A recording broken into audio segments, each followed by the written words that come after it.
ហូកាត់ផ្លូវរដូវបញ្ជុំចាប់ដូនតាយំទុំដើមសង្ការបញ្ជុំឆ្នាំនឹងប្រលឹងមានស្នេហ៍ទៅវត្តណាដែរបងសុំទៅផង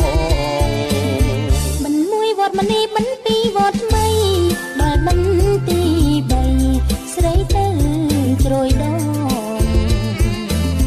មិន4វត្តសុំ5ព្រែកបងកង6នួនល្អទៅព្រែកក្របើបន្ទី7ទីណាកលយានដូនតាចែកឋានតារកកូនចៅបន្ទី7ទៅគៀនស្វាយក្រៅជួបជុំញាតភៅឧទ្ទិសកូនសូហើយណាំងមួយឆ្នាំបាន7វត្ត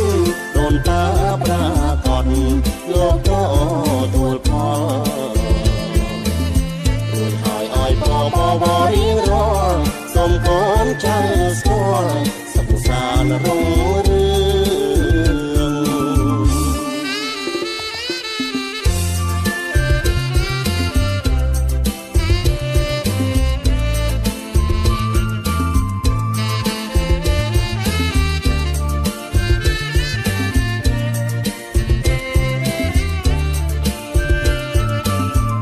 ងហូកាត់ផ្លូវរដូវបញ្ជុំចាប់ដូនតាយំទុំដើមសង្ការបញ្ជុំឆ្នាំនឹងប្រលឹងមានស្នេហ៍ទៅវត្តណាដែរបងសុំទៅផងមិនមួយវត្តមនីមិនពីរវត្តថ្មី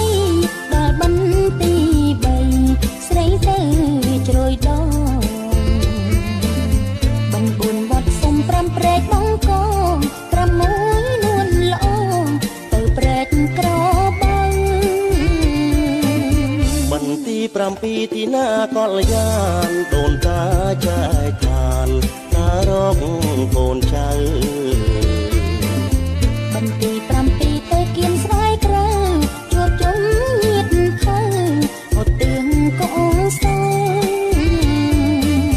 ហើយណាំងមួយឆ្នាំបាន7វត្តដូនតាប្រាកដលោកក៏ទួលផលរួចហើយឲ្យបរៀងរាល់សូមកូនចៅស្គាល់